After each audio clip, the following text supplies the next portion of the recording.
Welcome ECPI faculty. This presentation on using video in answering discussion questions is prepared by the RN to BSN program for your viewing pleasure. There are many challenges to the online and in-seat classroom. Observation of professional behaviors allows for feedback and evaluation of program outcomes. Evaluation of student learning outcomes that measure the performance objectives can be done either through live webcam observation or through a videotaped observation. The RN to BSN program student learning outcome is communicate with patients, families, and healthcare providers to coordinate care and advocate for vulnerable populations across healthcare settings. The Nursing 380 course student learning outcome is this: practice clinical judgment and clinical reasoning in a variety of complex nursing and healthcare situations, resulting in database decisions. In week 4, one of the student learning objectives is to be able to communicate bad news in an empathetic manner. So after reviewing the best practices for communicating bad news with a patient or a family member, students write a script based on a past personal experience and then videotape their scenario, following the best practices they've just learned. The script and the link to the video from YouTube is placed as a reply to the discussion question in the Moodle classroom.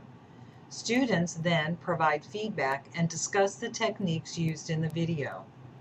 Let's watch one student video on delivering bad news to a patient.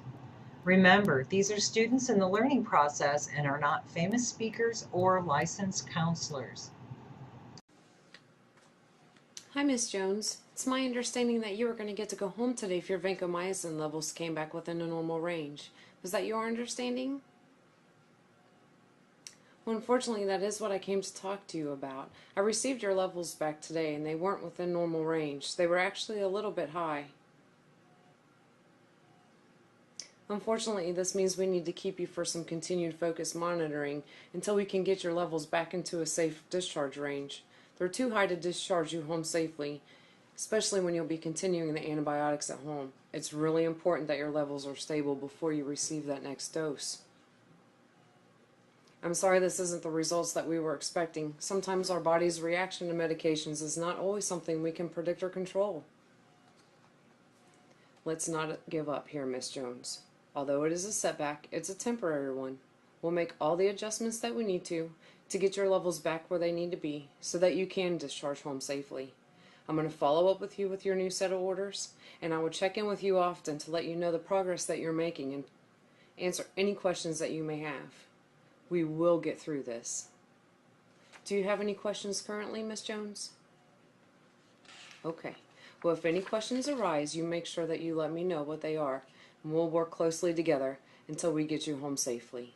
Thank you, Miss Jones, for your time.